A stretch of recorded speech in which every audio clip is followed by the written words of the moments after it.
Bonjour à tous, bienvenue sur ma chaîne Carole Caudrelier, un espace dans lequel j'ai à cœur de partager différents thèmes,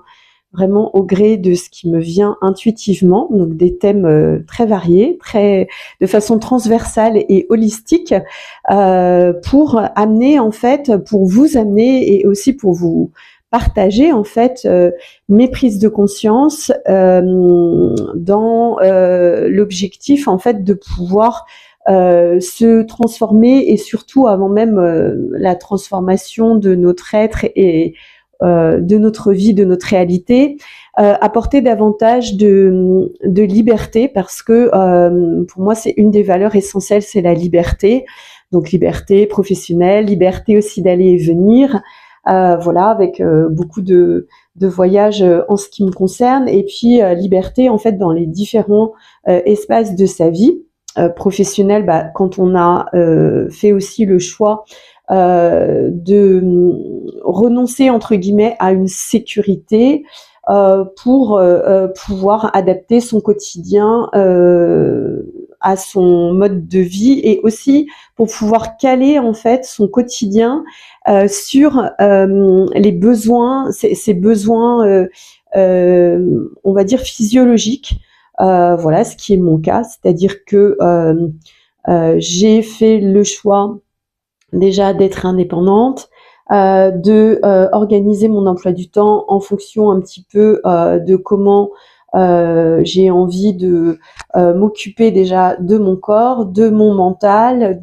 en prenant soin aussi de mes émotions. Et puis je vais organiser, bon bien sûr j'ai des ateliers qui sont prévus, j'ai de temps en temps des conférences. D'ailleurs je vais en avoir une bientôt, il faudrait que je la partagerai aussi sur cette chaîne, au sujet plus de tout ce qui est hydratation.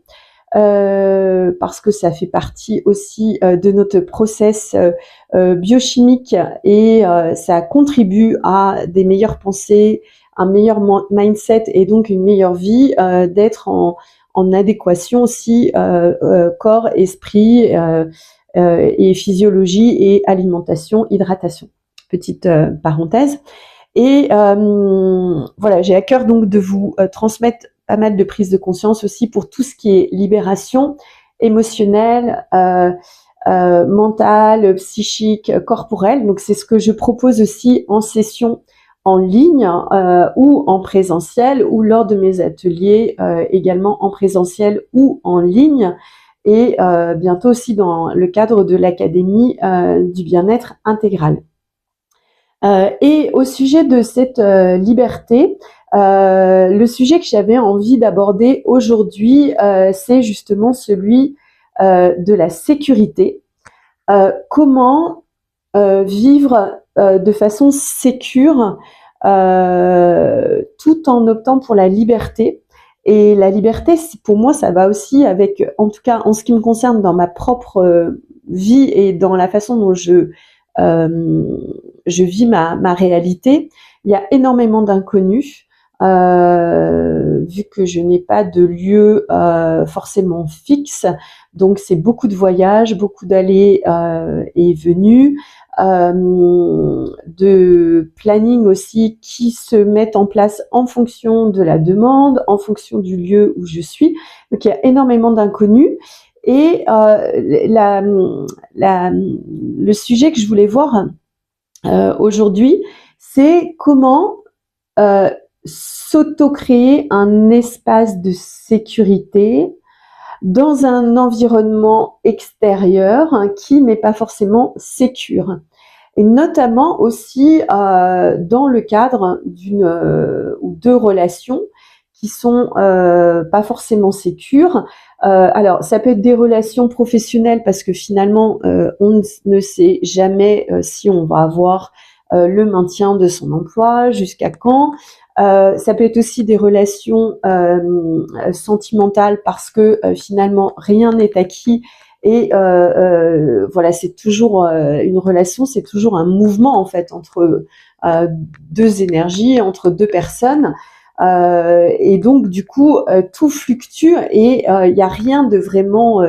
stable. Et d'ailleurs, bon, la seule chose qui ne change pas, c'est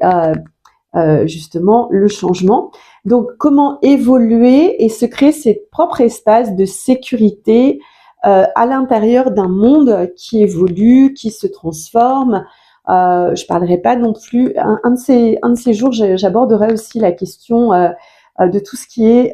liberté financière et indépendance financière, vu que ça c'est une grosse parenthèse aussi. Je suis aussi dans ce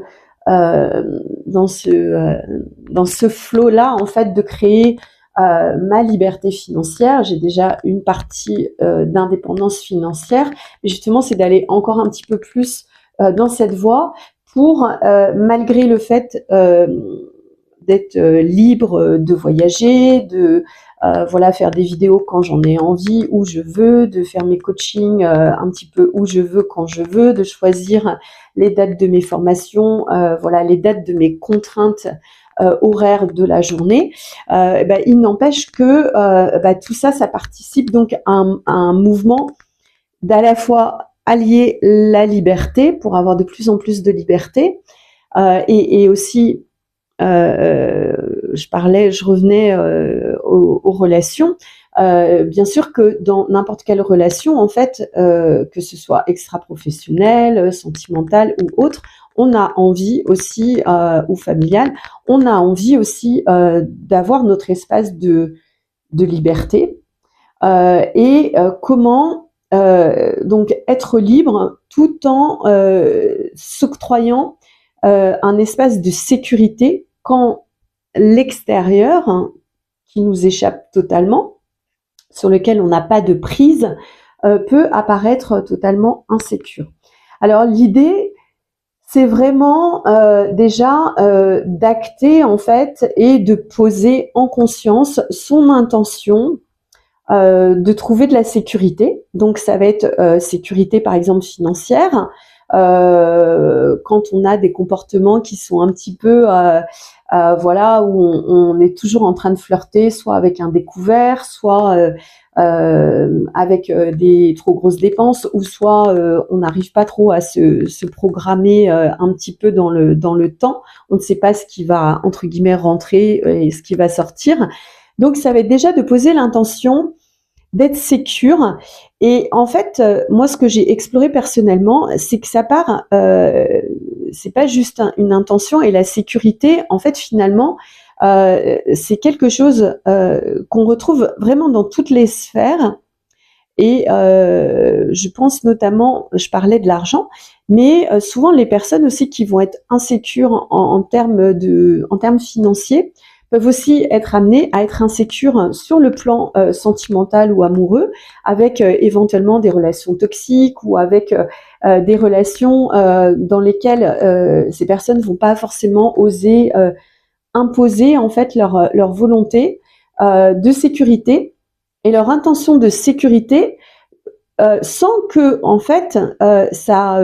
altère leur propre liberté et la liberté de l'autre. Donc si je l'exprime différemment, ça serait un petit peu l'idée comment être à la fois libre et sécure, donc en sécurité, dans une relation quelle qu'elle soit, où finalement il n'y a pas véritablement d'engagement, que ce soit sur le plan financier, le plan professionnel ou le plan relationnel et plus particulièrement sentimental.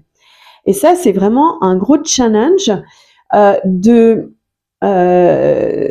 la fois de ne pas altérer la liberté de l'autre, et je dirais même cette liberté, de toute façon, chacun fait un petit peu ce qu'il veut et prend ses décisions et fait ses choix quand il en a envie, et on n'a pas forcément la main dessus. Sans altérer aussi votre propre liberté, peut-être que vous avez envie quand même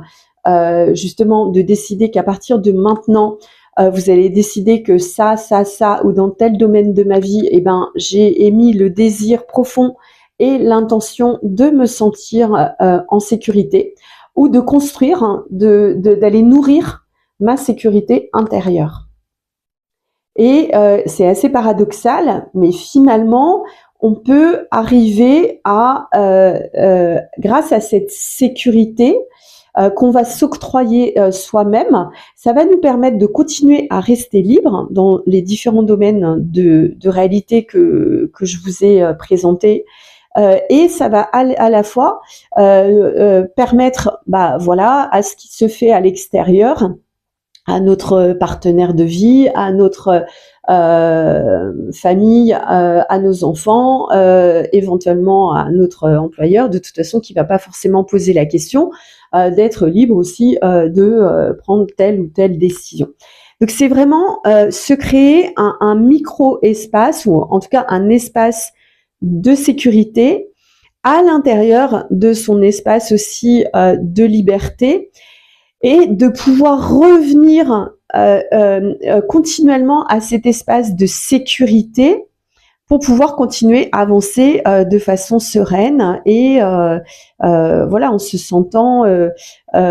soutenu par soi-même. Alors, l'idée, donc ça, on voit ça aussi dans le cadre de mes accompagnements individuels, mais l'idée, c'est déjà de poser l'intention d'être sécure et de se rendre compte de tous les comportements en fait un petit peu à risque ou insécures qu'on peut avoir dans ces différents domaines de vie. Donc là-dessus, je vous invite à faire un petit peu une introspection ou une méditation et à vous demander à quel moment est-ce que je me mets en insécurité vis-à-vis de telle ou telle personne, à quel moment en fait je me sens vraiment anxieuse ou anxieux, pas bien, ou j'ai des peurs émotionnelles qui remontent parce que en fait je ne me suis pas assuré assez d'espace de sécurité pour être sereine, calme, détendu, malgré l'inconnu, malgré les fluctuations de la vie. Et ça va être déjà d'observer tout ça donc dans toutes les dimensions de sa réalité. Et ensuite, de venir par, alors il n'y a pas que ça, mais là je vais vous en citer un, par son attitude, par des actions très concrètes, d'aller poser sa sécurité, d'oser poser son besoin ou de sécurité et de liberté au sein de chacune de ces relations. Alors, c'est un petit peu courageux, on n'a pas forcément l'habitude de le faire, mais ça va être aussi de savoir dire non à certaines personnes, de créer des espaces où vous êtes avec vous-même et en sécurité, où vous pouvez vous ressourcer aussi, où vous pouvez passer du temps avec vous-même, vous recharger les batteries parce que émotionnellement vous pouvez être un petit peu très empathique et avoir beaucoup de dispersion en fait émotionnelle. Donc créer des espaces pour vous. Et en fait, après, créer des espaces un peu plus libres d'interaction, mais où vous allez poser un cadre et aller trouver le cadre qui va vous sécuriser. Donc, ça peut être aussi poser des créneaux horaires. Par exemple, je veux bien, je sais pas si c'est un employeur, revenir travailler. Je dis ça parce que c'est du concret, hein, enfin c'est du vécu, de telle heure à telle heure. Mais par exemple, je décide qu'à partir de 19h ou de 20h le soir, voilà, il n'y a plus personne. Voilà, de poser des limites. Et ça peut être la même chose aussi avec les enfants. Voilà, à partir de telle heure, entre telle heure et telle heure, en fait, je ne serai pas disponible, je ne serai pas joignable. Ça peut être aussi de couper aussi votre téléphone sur des moments où vous avez besoin de vous recharger, ou des moments où vous n'avez pas envie d'être dérangé, mais dans le sens où ça pourrait justement créer trop de brouhaha émotionnel et vous perturber finalement si vous êtes sur telle tâche ou telle tâche particulière. Ça va être aussi d'oser dire à l'autre vos conditions ou vos aspirations, vos intentions d'être dans tel ou tel état ou de faire telle ou telle chose, pour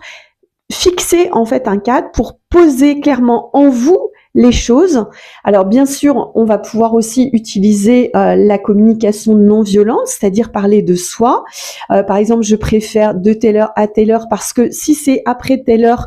je me sens, si voilà, ça dépasse tel cadre, je sais que je vais me sentir en inconfort, ou je vais me sentir en panique, ou je vais me sentir pas bien. Et donc du coup, je préfère qu'on fixe un autre timing, ou un autre cadre en fait à l'échange qu'on doit avoir, à l'activité qu'on est censé partager. Voilà. Et tout ça, c'est possible en s'écoutant, de rester en bienveillance avec soi-même, et surtout en connexion avec soi-même, pour ne pas se couper de soi, de ses besoins physiologiques, de ses besoins émotionnels, de ses besoins de sécurité et de liberté intérieure. Ça va être posé par des petits actes concrets, par des paroles concrètes, un cadre émotionnel sécure pour vous, que vous allez, entre guillemets, imposer, mais très naturellement, à votre interlocuteur, ou voilà, dans peu importe le cadre de dialogue ou de communication. Et ça va inviter aussi à une énorme prise de conscience de la part de la personne à laquelle vous allez, devant laquelle vous allez vous positionner. Parce que cette personne, ça va lui permettre aussi de comprendre pourquoi, par exemple, c'est de telle heure à telle heure, pourquoi c'est pas à tel ou tel moment, pourquoi ça sera dans ces conditions et pas à tel autre, parce que s'il y a ci ou s'il y a ça, voilà, ça va générer un inconfort, une gêne, un trop-plein émotionnel que vous n'avez pas envie de vous imposer, parce que justement, vous allez vous positionner en adulte, en personne responsable de vous-même, de votre bien-être émotionnel, physiologique, corporel, voilà, et même spirituel ou financier. Et donc, vous n'allez pas être, vous décidez pour votre bien, d'expliquer, mais sans forcément trop justifier ni détailler, mais de donner quelques éléments de compréhension qui vont vous permettre d'asseoir à la fois votre intention, donc votre désir, donc de liberté, ou votre désir d'action, tout en prenant en compte et en présentant à l'autre en fait votre besoin de sécurité, et s'il est bien expliqué en fait, qui ne pourra que être reçu, reconnu, validé et accepté en fait par la personne qui est en face de vous. Voilà. Donc, si vous avez envie d'aller plus loin justement dans la quête en fait de votre création de liberté sur tous les domaines, pour pouvoir mieux vous affirmer, que ce soit devant des collègues, que ce soit dans le cadre professionnel, dans le cadre familial, parce que vous faites complètement happer par vos enfants, que ce soit ou par vos parents, ou par vos frères et sœurs, ou que ce soit dans un cadre aussi sentimental, où vous voyez que vous avez du mal à vous positionner émotionnellement, à accueillir aussi vos émotions, à les transcrire, et à bien cadrer un petit peu comment vous avez envie que se déroule la relation pour que ça soit confortable, serein et paisible pour vous. Donc, si vous êtes dans des relations toxiques, à un contrario, et que vous avez envie d'être accompagné de façon individuelle